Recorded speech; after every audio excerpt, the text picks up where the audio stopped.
Today we have a crazy entitled parent story of a stepmom who just hates their stepson. We'll get into that in a bit, but first, mom threatened not to let me vote if I don't register as a Republican. 21-year-old female here. You're probably wondering why I can't just drive myself. I unfortunately have migraines that make it a safety hazard for me to drive, and I'm working with a doctor to get them under control. So, my mom opened my mail a few months back and saw that I registered as a Democrat. In Pennsylvania, they send out paper ID cards. She started harassing me at work and telling me that the Democrats destroyed the country. Typical MAGA rants. We let it die off, but a few days ago, she started on me again. She started screaming, crying, and pounding her fists on the table, telling me she won't drive me to vote unless I change my party. She then accused me of not caring about her suffering and called me a traitor. She said things were so much better under Trump when we could afford things, and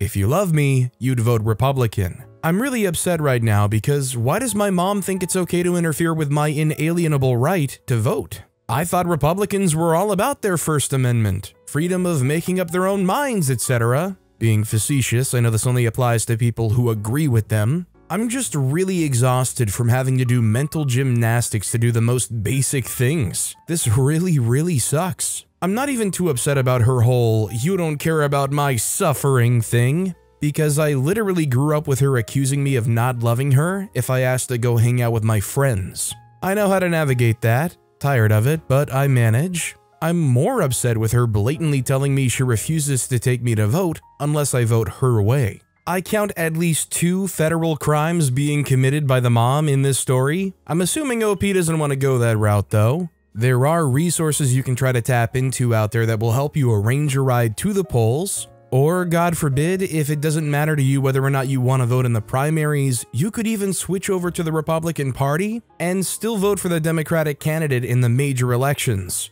Ultimately, no matter what, your final decision on who you're voting for should still always be your choice. Also, hi, I'm Steven, and if you guys enjoy crazy stories of entitled parents, why not hit those like and subscribe buttons down below? That said, our next story is Entitled Mother Tells Me to Walk Home, so I did. So this happened a few hours ago, and I'll give the base of context. The cast is OP, me of course, and Entitled Mother, my lovely former foster mother who cannot be wrong about anything. So today I had an orthodontist appointment to get released from my retainers. My goodness, those things were a pain if you fidget with your tongue. And my lovely former foster mother wanted me to come over. She offered to pay me to help clean out the trailer behind her house because her renters just up and left pretty much everything they owned behind. So we had to find anything of value and set it aside. I found all kinds of stuff like a webcam and box knife, hunting knife, and a knife sharpening brick. Well, it gets to about lunchtime, and once I eat lunch, I go back towards the trailer. And as I'm about to start working, I wanted to listen to some music on Spotify since I had 3 months of premium for free, thanks Microsoft Rewards.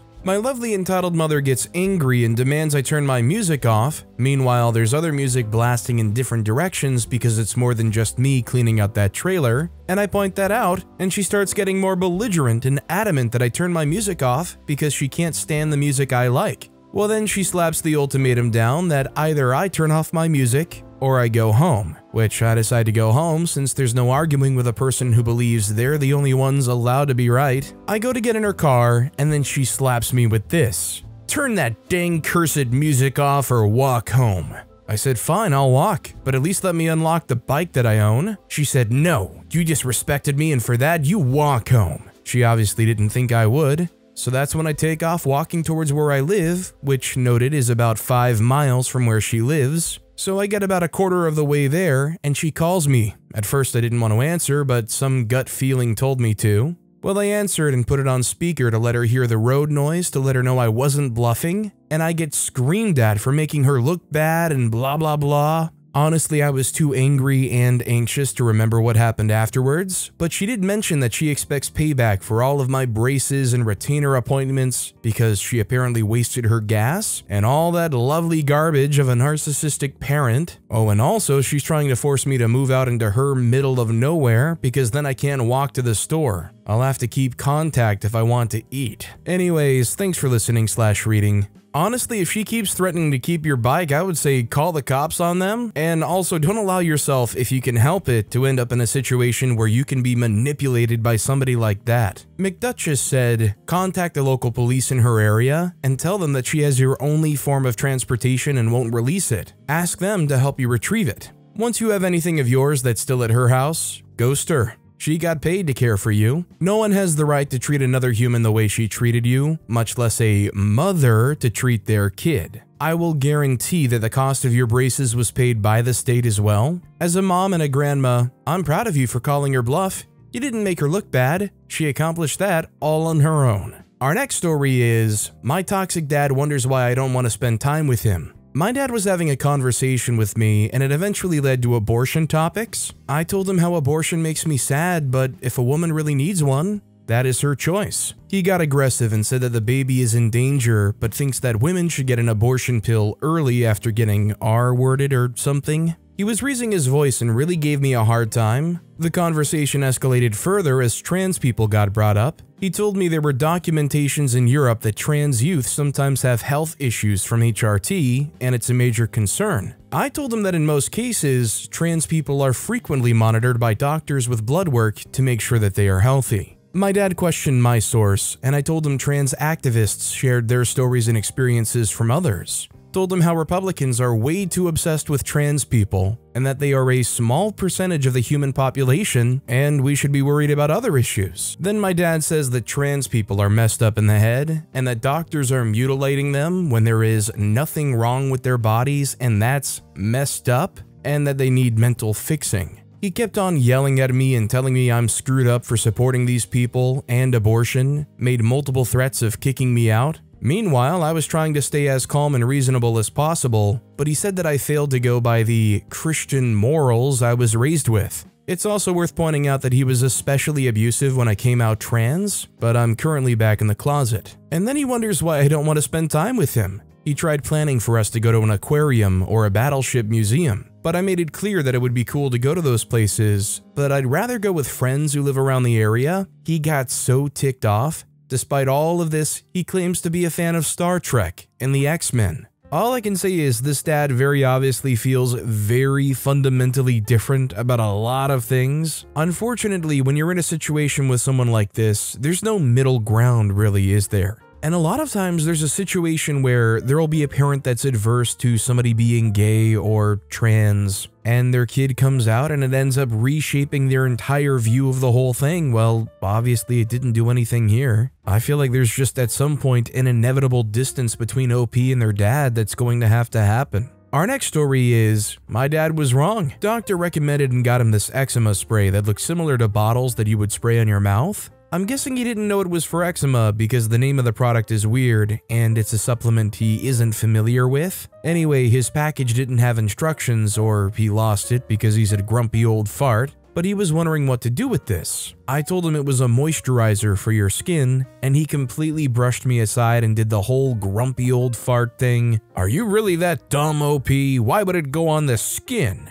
And acted like I was stupid for even suggesting it. And man, did it feel good to hand him the packaging information that went in detail, how to put it on your face, neck, legs, hands, neck, and other areas of the skin. How to put it on your face, legs, hands, neck, and other areas of skin. And then he laughs it off like he didn't say anything hurtful. Now this is the kind of person that you're happier having some distance from. This is just like soul-sucking behavior. There's no winning, there's no compromising, there's no, alright, you know what, you were right. He can't even give you that. He just stresses you out, and then the moment you prove him wrong, he just laughs it off and keeps on rolling on to the next thing he can find to stress people out over. Our next story is, financially entitled? I don't even know where to begin. I, 32-year-old female, unfortunately am a people pleaser and have severe anxiety around it. My dad and his wife have been helpful in some senses, helped with things for my 3 kiddos and average grandparent stuff. However, it's very much give an inch, they take a mile. This is going to be so long, I'm sorry.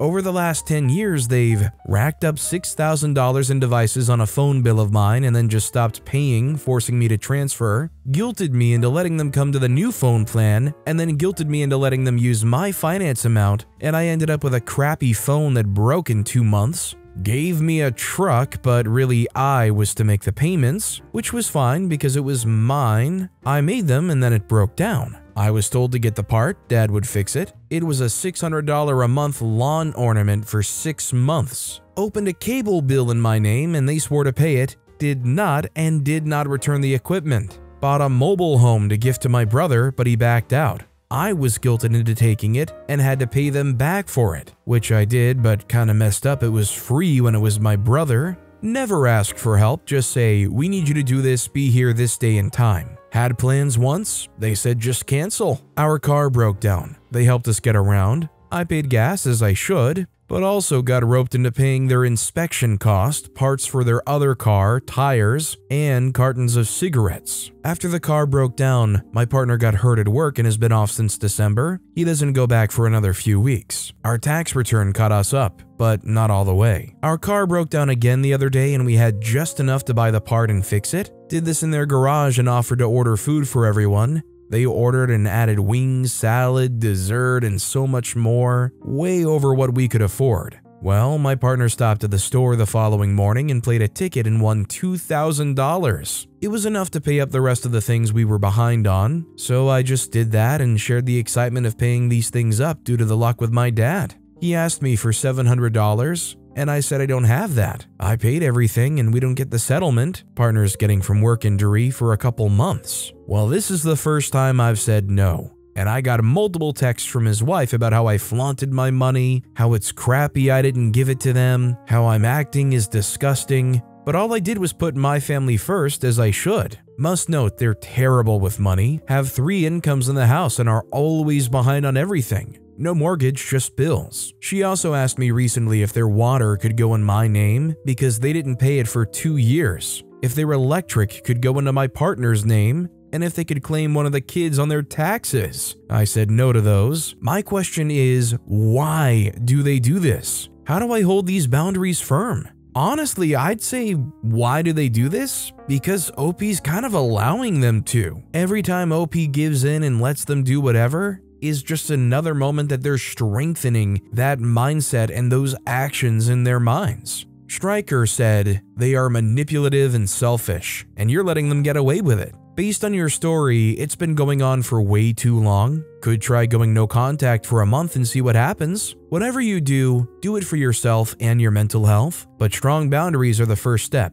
Not going to hurt financially either. OP responded saying, they've already stopped speaking to me because I didn't give what they wanted, lol. Who knows how long it'll be. Odd setting 5077 said, they'll be back when your partner gets the settlement money. Don't tell them that it's arrived. Quickly take care of your own expenses. OP replied, I definitely won't be sharing when it arrives. We're going to keep all of our stuff, exciting or not, sacredly private. We have a lot of goals we're working towards, and I can't let them continue to make me put things on hold. This next story is it okay to wish bad things to happen to abusive parents? I'm 18-year-old female, and I want to ask if it's okay to wish bad things on abusive parents. I've been going through a lot in the past few days, and my head can't handle it anymore. I want to end myself because of them. Most of my suicidal thoughts are because of them. If they weren't a part of my life, or if I had better parents, then I don't even think I'd be going through severe mental health issues. I honestly wish the worst upon them. I'm currently going through university admission process here in India, and the admissions are through entrance exams for each university. My major will probably be designing. I gave 3 competitive exams so far. One of the results came and I was not qualified. There are 2 more results which are yet to come this month, and I'm still unsure because they're competitive exams with an admission rate of only 2% to 10% or something. They're not allowing me to apply to any safety schools because, according to them, if I don't get a top college entrance exam, then I'm a failure. They told me it's embarrassing for their reputation in the society if I don't get into the best university.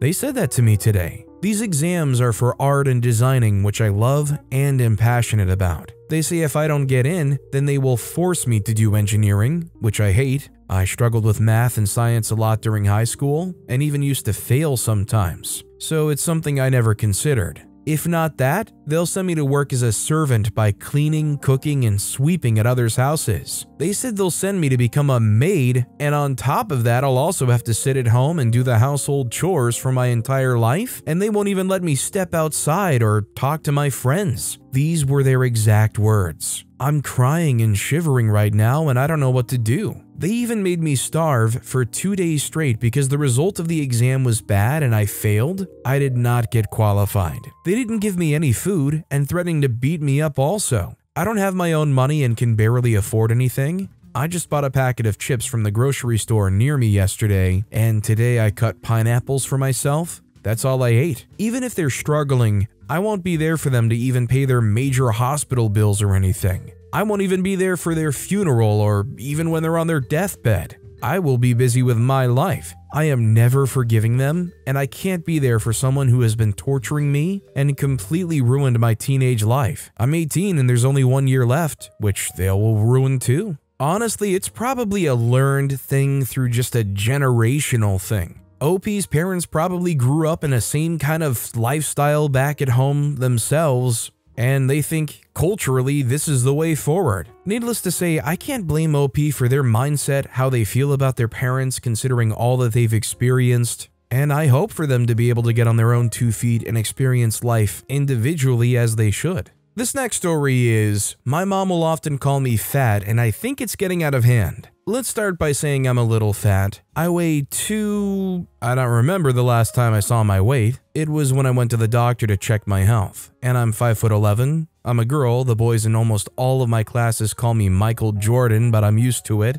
I think I probably gained some weight because my mom is telling me almost the whole time. I'm from a family that is heavy. We are not like skinny or fit, so we can gain weight very fast. The only meal I have in the day is when I come back from school. Sometimes I eat something in school, but I stopped that because I didn't want to have double meals. My mom is skinny and fit, and if the tiniest belly fat appears on her abdomen, she calls herself fat. Like I said, I'm not skinny or fit, so I have belly fat and I have my period, so when my period is coming, like a normal woman, my stomach swells because the ovaries are inflamed, and then she calls me fat. Sometimes I think when my mom was younger, she used to have problems with her body, and she's reflecting that in me. She's too late. I've had problems with my body since 4th or 5th grade, but, well, that's not a big deal anymore because I'm used to it. I love my mom to death, but sometimes she doesn't have control of what she says. This is like the textbook way to try to make sure that your kids have some kind of image, eating, body, whatever disorder. Although considering OP added that tidbit about their mom calling themselves fat if there's like the tiniest symptom of it, I almost wonder if it's them trying to project and make themselves feel better. Our next story is, my stepmother hates me. So I, 18-year-old male, have a stepmom that hates my guts. My stepmom can't remember her age at the moment, we'll call her C. So when I first met C, I was 12 years old, I think, and I talked in a higher-pitched voice, because the only voice I ever really heard was my mother's voice and she would baby talk me all the time, so I grew up talking in that voice, not being able to control it. Whenever I would talk to C, she would not answer me or talk back until I talked like a normal person. Yeah, I get it. I was probably annoying. A little while later, I met her kids. They were 4 and 7 at the time, if I remember correctly, and they were lovely. Now, I don't like kids, but I really liked being around them. I treated them as my own blood siblings. A few years later, I was diagnosed with severe depression after my dad and stepmom found out about me harming myself. When they found out, they got ticked off at me and started taking my phone away from me, and they started making me do more chores. Now, I should probably mention that when I hear certain sounds, I get really overwhelmed or have really deep emotions, depending on what the sound is. You know when people can't stand nails on a chalkboard? Well, that's what it's like for me, but with forks scratching on plates. I feel a strong feeling of anger whenever I hear it. And yes, I'm trying to get better at not getting angry. My mother had anger issues, and I guess I just got them from her. One of my stepsisters sat right in between me and her mom at dinner. She would constantly scratch her fork on her plate, and I couldn't stand it. It was like a pet peeve. I asked her to stop so many times, but she just wouldn't. Even my father would tell her to stop, but every time we asked, my stepmom would just get all upset and say, "Don't tell her what to do, she's not your child, she can do whatever she wants." Or, "I don't hear crap, get over it, you're being freaking dramatic." And I was asking nicely too. At one point I said, "Stop or I will smack the fork out of your hand." Because I got so ticked off because she never stopped even after I asked, she would look straight at me and scratch her fork on her plate and say, "What's the problem? It doesn't hurt anybody." My stepmom got ticked off and pulled me aside and told me I needed help. I went to school the next week and I was really overwhelmed because I had a lot of work to get done. I had a panic attack to the point where I got severely paranoid and started having auditory hallucinations. I went to my counselor and asked if she could call my dad because I felt like I needed to go to the mental hospital for a little while. My stepmom was getting in my head and making me scared of myself. She had me think that I was actually a really violent person. My dad took me to the hospital and he told me he was proud that I asked for help for once.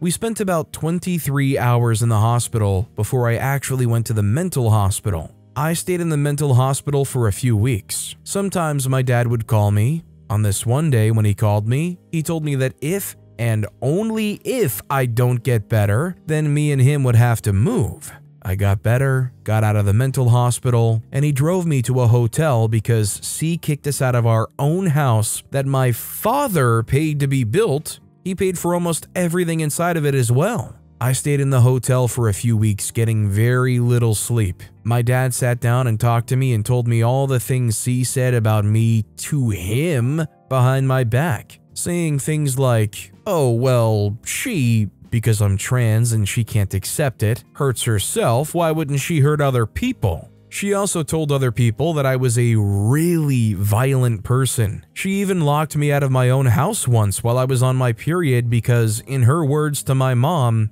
"I don't want your kid to ruin my plans with my friends." She wasn't even at the house, so maybe I'm a jerk for this part. But one day, while me and my dad were still at the hotel, we went out with one of my friends and C and her kids were there too.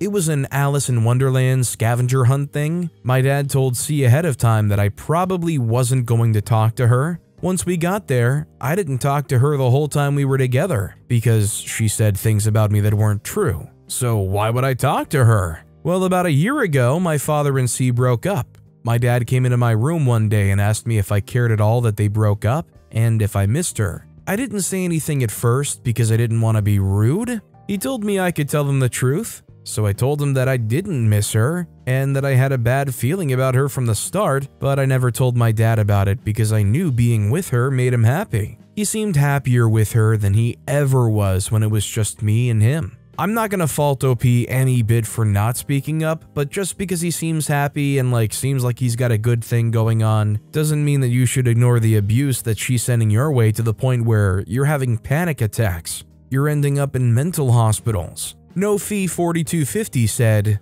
"I know this isn't what you're looking for, relationship-wise, but misophonia is real. Certain sounds triggering a fight or flight response. It's a terrible thing to live with, but there are strategies you can use. Look up some misophonia support pages, just don't fall into the void of everything triggers me and I can't cope. There are a lot of us. There's even a very good documentary, Quiet Please, that many of us find validating. I think it's on Prime, but I'm not certain. I also have a trans child. Your dad's doing a good job. It sounds like he's supportive. Let him know you appreciate him. It's not easy. Your ex-stepmother is, frankly, a non-concern for you. She didn't treat you with respect, so she doesn't deserve the respect of you caring about her. But again, your dad has shown you respect. He chose you. Give him a little space to process his feelings. Give him a little extra kindness. I wish you well, OP.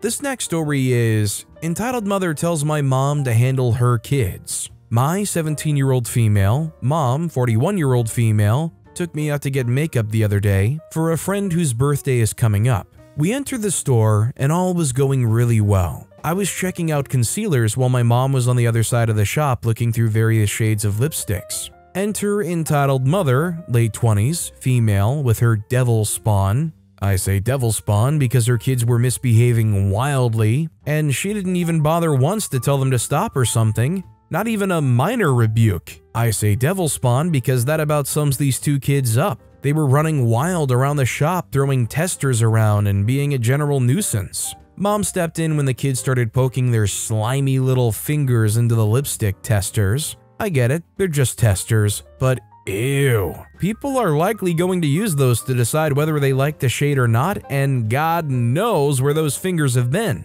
Like, one of them was legitimately picking his nose minutes ago. My mom, having 4 kids of her own, looked around to find their parent. Entitled Mother was the only one in the shop besides us. My mom called out to her, and this is how the conversation went. Mom said, "Excuse me, are these kids yours?" I know, very obvious, but my mom is a very polite person, so it's not odd to me. Entitled Mother said, "Yeah." Mom says, "Can you please tell them to stop touching the testers? They're not toys." She says, "If it's such a problem, why don't you handle them?" Oh boy. My mom left the shop for a few minutes and signaled me to not follow her. She came back with 2 buff security guards in tow. The kids were still poking their fingers in the testers. The guards walked up to the kids, and in the deepest baritone ever, one asked, "Excuse me, what are you doing?" The kids looked terrified, and cue the waterworks. Entitled Mother immediately stormed over and began reprimanding the guards for scaring her poor little angels.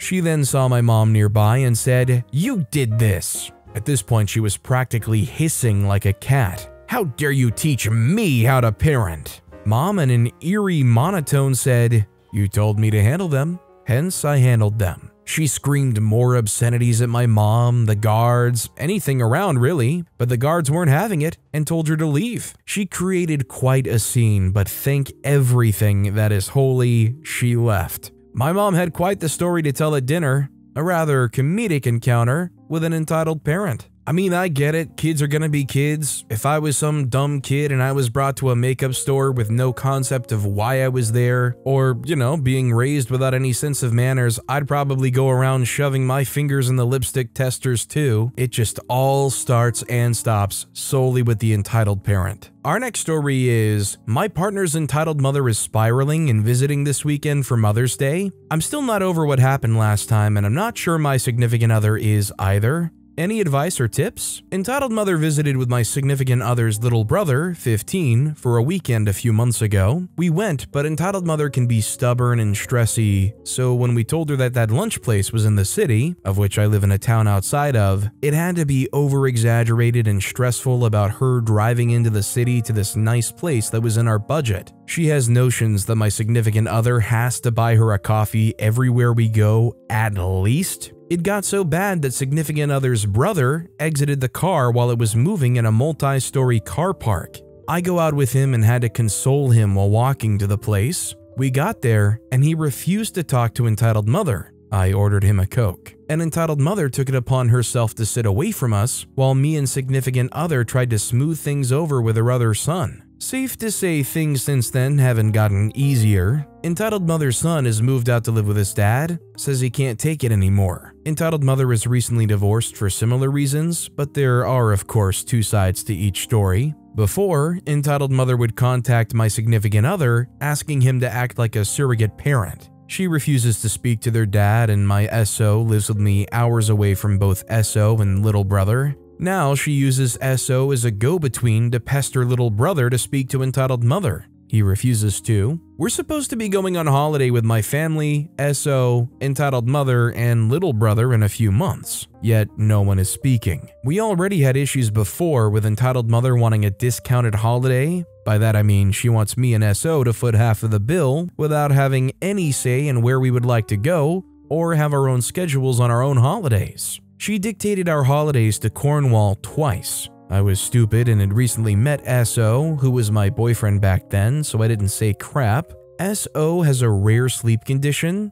No, I'm not exaggerating. Triggered by stress. So after the second time ending in my SO being in an episode, we decided not to go away with only her and little brother. Little brother's birthday, which fell on one of these past holidays, was domineered by Entitled Mother. Her idea of a vacation is going to the beach every day with everyone. No, not going in the sea, just sunbathing for hours. And if you dare decide to stay back, she will complain and argue. Oh, and God forbid you want to go and do something other than that. It took 5 hours of my significant other arguing and trying to convince her to let us go kayaking on the last day of the holiday because going to the beach every day is non-negotiable. Keep in mind, me and significant other are both adults. She seemed to create arguments between me and SO as she took my spending money for the both of us and used it as her own personal bank for birthday cards. Family in Cornwall and significant other let her. She tried booking Greece with us in a few months, and after uncovering the fact she only wanted us to come to essentially finance half of the trip with no say,